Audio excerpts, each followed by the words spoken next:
Exercise 44. Ready, start.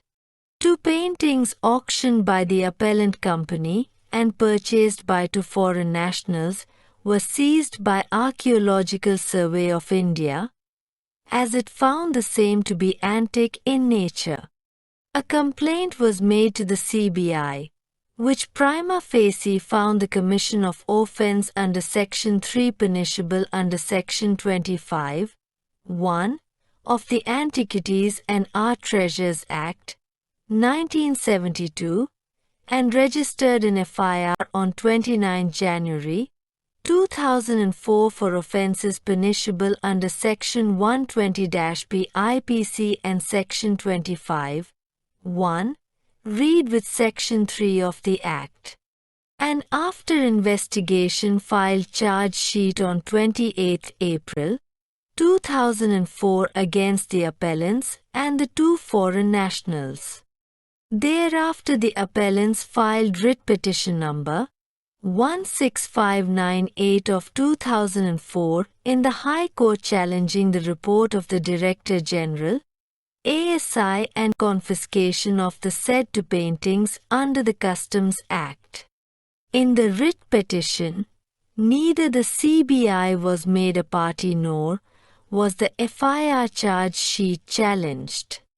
The writ petition was disposed of by a consent order dated 24th March 2005 directing the competent authority to pass a fresh order. Again, writ petitions were filed seeking to quash the FIR mainly on the ground that the basis of the FIR, that is the earlier report of the ASI, had been rendered redundant in view of the decision of the Division of the High Court. The High Court dismissed the writ petition. Aggrieved, the auctioneers filed the appeals. Dismissing the appeals, the Court, it is pertinent to note that in the instant writ petition, the relief prayed for is to quash the FIR and not the order passed by the trial court refusing to discharge the appellants from the criminal case filed by the CBI. The writ petition is mainly based on the ground that the basis of the FIR, that is the earlier report of Archaeological Survey of India, has been rendered redundant in view of the decision rendered by the Division Bench of the High Court by order dated 24th March 2005. There is no explanation whatsoever forthcoming from the appellants as to why they did not implead the CBI in writ petition and challenge the FIR, though they were aware of the same. It cannot be said that the basis of the FIR does not survive in view of the judgment of Delhi High Court in writ petition of 2004. The High Court mainly observed that in view of the consensus arrived at between the parties thereto, it will not be necessary for the parties to give effect to the earlier report and, if a new report is passed, the earlier report will not be given effect to.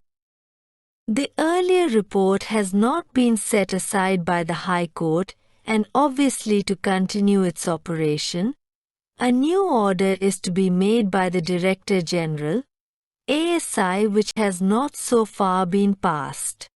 At any rate, all these pleas may be advanced, if at all, available to the appellants, in the pending criminal case.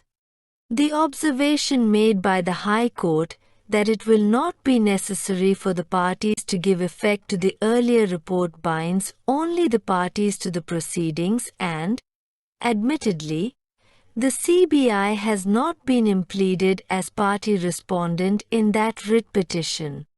The jurisdiction of the High Court under Article 226 to issue appropriate writs is extraordinary, equitable and discretionary prerogative writs mentioned therein may be issued only for doing substantial justice.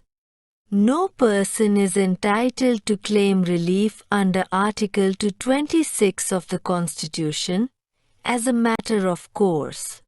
The High Court rightly refused to exercise its discretion under Article 226 in favor of the appellants.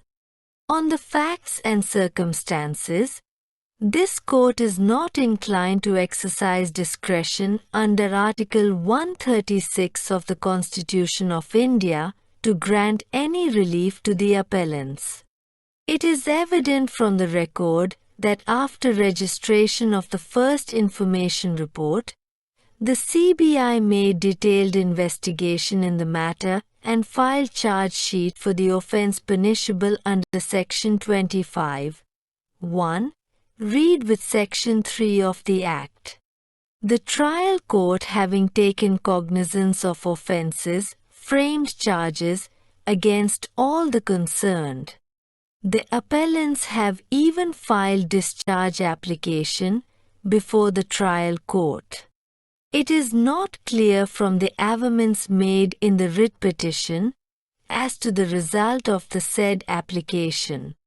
On the facts and in the circumstances, and keeping in view the progress made in the case, it is not possible at this stage to quash the very first information report. The trial court can consider whether the paintings in question are antiquities as alleged.